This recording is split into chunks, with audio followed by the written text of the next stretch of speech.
Conheça o Cotai Project. O Cotai Project pretende desenvolver um ecossistema financeiro global que dará 100% de anonimato, liberdade geográfica e financeira para todos os usuários de criptomoedas do mundo. O ecossistema consiste em uma corretora de criptomoedas, um banco digital internacional e um gateway de pagamento em cripto. Tudo isso dentro da Cotai Wallet. Não perca essa oportunidade e acesse o nosso site. Link na descrição do vídeo. Vamos falar sobre o patriarcado, por exemplo. O patriarcado, por exemplo, é um sistema social em que homens detêm a responsabilidade, através do poder primário e funções de liderança, a autoridade moral, privilégio social e controle das propriedades. No domínio da família, o pai ou figura paterna mantém a autoridade e a responsabilidade sobre as mulheres e as crianças. Nesse contexto, o que a gente pode encarar como um Red Pill, ou a natureza do Red Pill nasce nesse sentido para você também? Não, então, a Red Pill ela vai justamente questionar essa definição que você deu, inclusive já completando a sua fala primeira. A Red Pill ela vai partir de uma concepção de que não existe essa ideia de que as mulheres eram relegadas pura e simplesmente porque os homens eram opressores ou porque eles tinham mais prestígio social e gostavam simplesmente de dominar as mulheres. Essa ideia de patriarcado, inclusive, já foi várias vezes refutada. As mulheres deveriam agradecer o patriarcado porque as coisas que existiram ao longo do tempo foram, acima de tudo, para melhorar a vida das mulheres. As mulheres foram já privilegiadas de diversas formas ao longo da história. Tiveram privilégios, por exemplo, de não ir para a guerra, de serem preservadas em desastres naturais. Quando existia algum desastre envolvendo tragédia ambiental, como alagamentos, como furacões, etc., as mulheres elas eram socorridas muito antes dos homens. Os homens eram sempre os últimos a entrar. Uma das tragédias mais conhecidas da humanidade é o Titanic. O Titanic, 80% das mulheres sobreviveram e 5% dos homens sobreviveram. É uma forma de... Onde está escrito isso? Estatísticas do próprio... Mostra pra mim. Vamos pôr no Google aí rapidinho pra mostrar isso aí. Pode ser. Aqui. Continua que eu vou procurar aqui. Isso que eu tô falando são dados públicos, né? Tem um livro muito interessante, que aí sim tem essas estatísticas lá. Sim. Recomendo todo mundo a ler. Que se chama Sexo Privilegiado. É de um escritor, ele é judeu, mas ele trabalhou nos Estados Unidos na parte de segurança, inclusive. Não, mas você tá me passando muito conteúdo, eu tenho que... Eu tenho 3 minutos pra falar, não é isso? 3 minutos, tá. Vamos lá. Tenho 3 minutos pra falar. 3 minutos, tô contando aqui, Raquel, tem mais 1 minuto e meio. Nesse livro, Sexo Privilegiado, ele vai falar de diversas situações ao longo da história que as mulheres foram, sim, privilegiadas, principalmente na sua questão de proteção, segurança e sobrevivência, em comparação aos homens. Os homens assumiram mais riscos, os homens morreram mais, exerceram profissões muito mais perigosas ao longo da história da humanidade e colocando tudo isso, inclusive, muitas vezes em função de proteger sua família, sua esposa, suas filhas e assim por diante. Então, eu acredito que sim, a gente tem que começar questionando. Eu acho que as mulheres deveriam começar a agradecer os homens por terem feito tudo isso ao longo da história, de verdade. Ok. Você tem mais 20 segundos aqui, não, mas vamos lá. Estima-se que 72% de mulheres a bordo do Titanic sobreviveram a um naufrágio em 1912. Tá? Aí você tem vários artigos aqui de várias revistas falando sobre isso. Uma é a National Geographic que fala sobre isso, e outras várias. E quantas aqui que não mulheres citar. e quantos homens tinham no Titanic? Ele tá falando só de mulheres. Além disso, tinham crianças. Não, então, mais as crianças e, por último, os homens. Não, quantas mulheres e homens? Qual era a estatística? Você falar que tinham 72% de mulheres que sobreviveram, a gente tem que saber qual é a quantia de mulheres que tinha no Titanic, qual é a quantia de homens que tinha no Titanic. Você tá questionando um dado óbvio. Se as mulheres não. Eu tô perguntando qual era a porcentagem de homens e mulheres no Titanic. Sim, mas eu tô dizendo que 72% das mulheres que estavam no Titanic sobreviveram. Independente da quantidade. É isso que eu tô falando. Eu queria saber qual era a quantidade de mulheres e de homens. Bem, eu vou achar essa daqui, mas vou abrir para você, Raquel. Você quer refutar? Você quer falar sobre a questão sobre o patriarcado? Faz sentido para você numa sociedade hoje? E aí você pode falar em cima do que o Júnior falou. Você tem 3 minutos. Eu acho bem interessante. Eu quero remeter à época de Platão, Banquete de Platão, na época de Sócrates. Sócrates, você já leu o Banquete de Platão? Li. Você sabe o que ele fala sobre o amor absoluto e verdadeiro? Sei. O que ele fala? Pode falar. Não, eu tô perguntando pra você. O que é o amor absoluto e verdadeiro? O amor absoluto e verdadeiro parte do homem. O que é o amor absoluto e verdadeiro? O que ele fala? Eu tô entendendo aonde você quer chegar. Não, eu tô perguntando. O que no Banquete de Platão... Pode falar. Os pré-socráticos, os Sócrates falava que era um amor verdadeiro? Falava que sobre o sexo entre homens era um privilégio, principalmente ao ir para a guerra. Não. Ele defendia... Ele nem chegava tanto no sexo. Ele falava que o amor verdadeiro era o amor entre dois homens que eram evoluídos e poderiam chegar ao amor filosófico. O amor entre o homem e uma mulher... ele chegava a ser um amor bestial, porque uma mulher era um ser inferior.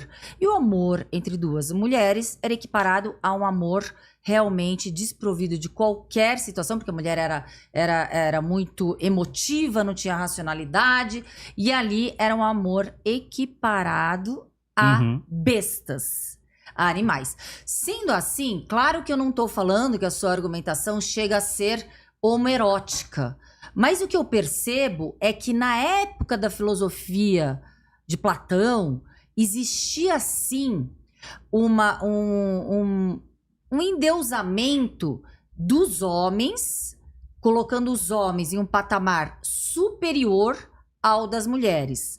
Quando a gente percebe isso em livros acadêmicos, filosóficos, e quando a gente percebe o que foi acontecendo ao longo do tempo em que as mulheres não eram permitidas ingressar em salas de discussão.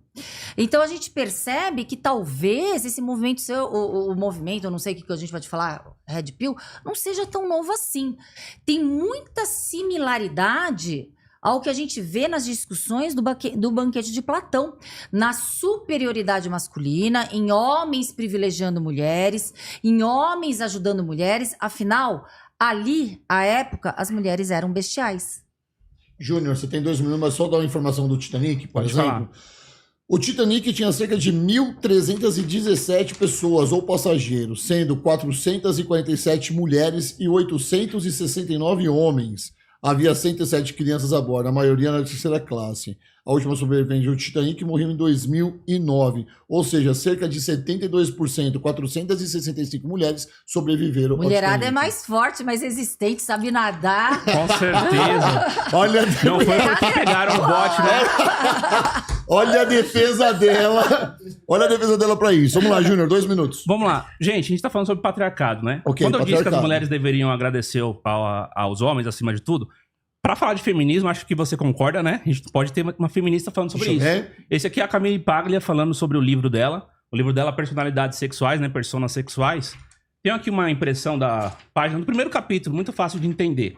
Ela vai dizer o seguinte: uma das irritantes reações automáticas do feminismo é seu desdém de bom tom pela sociedade patriarcal, a qual jamais se atribui alguma coisa de bom. Mas foi a sociedade patriarcal que me libertou a mim como mulher. Foi o capitalismo que me proporcionou o lazer para me sentar à mesa e escrever este livro. Vamos parar de ser tacanhas em relação aos homens e reconhecer livremente os tesouros que a obsessividade deles despejou na cultura. E ela continua, tá? Ela vai dar vários, enfim, adjetivos aqui. Quando atravessa a ponte George Washington ou qualquer das grandes pontes dos Estados Unidos, pensam, foram os homens que fizeram isso. A construção é uma sublime poesia masculina. Quando vejo o gigantesco de guindaste passando por uma carreta, paro e respeito a reverência, como se fosse uma procissão. Que poder de concepção, que grandiosidade. Esses guindastes nos ligam ao Antigo Egito, onde a arquitetura monumental foi imaginada e realizada pela primeira vez. Se tivesse deixado a civilização na mão das mulheres, ainda estaríamos morando em cabanas de palha. A mulher contemporânea que usa seu capacete de operário ou sua pistola da polícia, né? Fuzil metralhado no meio da testa. Tá. Eu só treino alfa. Enfim, beta não. Ela vai dizer só fuzil. Enfim, simplesmente entra num sistema conceitual inventado por homens. O capitalismo é uma forma de arte e é inventado também pelos homens como forma de rivalizar com a natureza. É a hipocrisia das feministas e dos intelectuais desfrutarem dos prazeres e conveniências do capitalismo, fazendo ao mesmo tempo pouco uso dele. Por que ela fala tanto do capitalismo? Porque Júnior, a ideia do capitalismo é justamente como uma construção que veio dessa união entre os homens para fazer com que a sociedade saísse de uma sociedade precária, onde a vida humana ao longo da história sempre foi pobre, doente e vazia, porque você se acidentava, você ficava feio, você não conseguia muitas vezes reproduzir, porque nem na idade fértil você chegava. Essa é a história da humanidade, uma história de precariedade. Foram os homens que construíram isso, e a Camille Paglia, uma feminista, tá realmente, como eu falei, dizendo que são pessoas tacanhas, insensíveis, idiotas, sem no mínimo de cultura, sem sabe, leitura, sem conhecimento pra falar. Eu acho, essa é a verdade eu sobre o assunto. Eu acho que Perfeito. existe uma Raquel, grande... vou zerar pra você aqui, vou começar, vou tirar 2 minutos. Eu acho que existe uma grande confusão. Na realidade, eu amo os homens. Eu amo meu marido. Eu tenho a sexualidade muito definida. Eu gosto do sexo oposto, do homem. Aliás, se eu fui presidente do Sindicato dos Delegados de Polícia do Estado de São Paulo, foram os homens que me elegeram com quase 80% de aprovação, sendo que não somos nem 15% de mulheres delegadas na polícia. Contra um delegado de carreira de 30 anos. Na segunda eleição do Sindicato dos Delegados, ganhei com 98% a aclamação. E agora, hoje, além de secretária de Segurança Municipal, sou também diretora da Associação Nacional dos Delegados de Polícia do Brasil, representando os homens. Eu gosto dos homens, sou parceira dos homens, tenho homens valorosos. Eu acho que a confusão mental existe quando você estereotipa movimento por busca de igualdade, porque muitas vezes, por exemplo, a gente vê espaços que não são ocupados por mulheres, justamente porque a mulher tem uma inibição já de se colocar ali.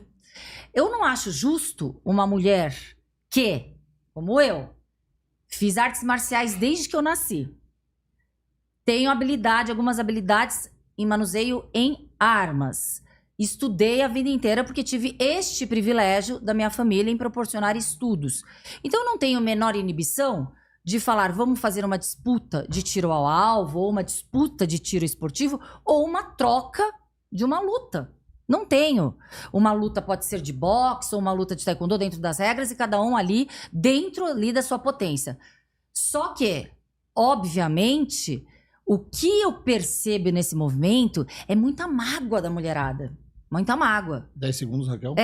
Eu acho que assim, homens e mulheres devem conviver de forma harmônica, senão não haveria humanidade.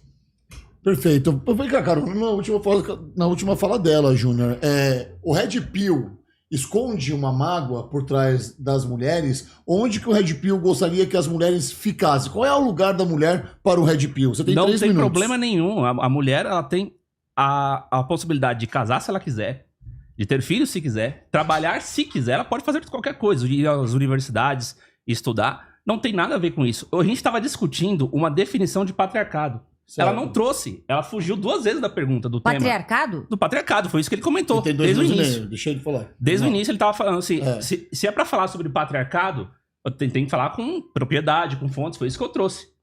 Eu trouxe uma autora feminista para falar sobre o assunto. Não tô trazendo uma autora cristã, conservadora, nada disso. Eu trouxe uma feminista para dizer que tudo que a gente vive hoje na sociedade foi, no caso, fruto desse patriarcado. E esse patriarcado protegeu as mulheres deveriam ser gratas aos homens que, durante todo o tempo, trabalharam para mantê-las seguras no conforto de casa ou, melhor dizendo, priorizaram a sua sobrevivência ao invés da deles. Todos os exemplos que eu dei foi a respeito disso. Eu não quero questionar e nem preciso falar coisas óbvias, que sim, a mulher pode ter a vontade dela de seguir carreira, de ser mãe, ou não, se ela quiser estudar, se ela quiser ter a capacidade de concorrer, competir com o homem, isso é a igualdade, certo? A mulher poder competir com o homem de igual para igual, porque ela se capacitou, se ela foi para a universidade como homem, se ela tem a capacidade de exercer uma profissão como homem, maravilha. Não estou questionando disso, eu estou dizendo que mesmo as próprias mulheres deveriam agradecer as coisas boas que os homens fizeram ao longo do tempo, só que as feministas ignoram isso, como foi dito no texto. Então, para finalizar, as mulheres já conquistaram essa igualdade. Eu tenho certeza disso e eu fico feliz, de verdade, que as mulheres têm igualdade, que elas podem ir pro campo universitário, pro campo profissional e se realizarem como tal. O que eu não acredito é que você vai reconhecer o que foi dito nesse texto.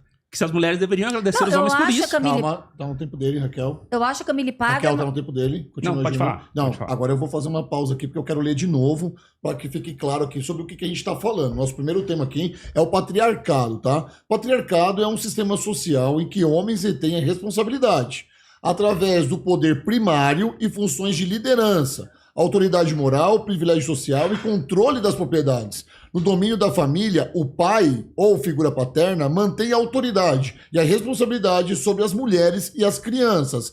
O Júnior está trazendo aqui sobre isso e está tentando dizer que a mulher, o feminismo não reconhece o patriarcado como história, como fato histórico, um fato que ocorreu. Elas esquecem tudo isso e hoje elas buscam uma condição social esquecendo aquilo que já foi no passado. Você concorda ainda? Porque hoje nós não temos mais o patriarcado. A mulher, na concepção hoje humanitária, a mulher conquistou o espaço dela, ou luta para conquistar. E o que você acha sobre isso, Raquel? Eu acho que primeiro essa Camille... Camille... Vou zerar pra você tem 3 minutos. Tá, primeiro eu não leio uma página do que Camille Paglia fala. Eu não leio conceitos de pessoas que se colocam estigmatizadas, feministas, machistas, qualquer outra coisa. Eu leio conteúdo. Essa Camille Paglia, ela tem uns pensamentos que realmente completamente distorcidos do que eu considero correto. Segundo, patriarcado, o patriarcado que oprime mulheres, que oprime a situação em que as mulheres devem pedir autorização, em que as mulheres são espancadas dentro dos lares, em que as mulheres são estupradas dentro dos lares, em que as mulheres são objetificadas dentro dos lares. Essa situação é ruim. O patriarcado daquele cara que trabalha, sustenta e tem e dá uma condição para a sua família, sem achar que ele é dono ou proprietário de pessoas, e aí eu falo, tem a teoria do elo. O patriarcado, ele não oprime uma mulher, ele oprime os filhos e os animais, porque o cara espanca todo mundo. Isso é uma situação em que é completamente divorciado do que é justo e correto. Agora, homens e mulheres, se por escolha estão convivendo numa situação em que o homem trabalha fora, a mulher está dentro do lar e ambos são respeitados, ok. O que a gente tem falado são situações que ocorrem na clandestinidade, em que mulheres são viciadas, elas sofrem de todas as formas, e ali ela é obrigada a aceitar que ela é merecedora disso.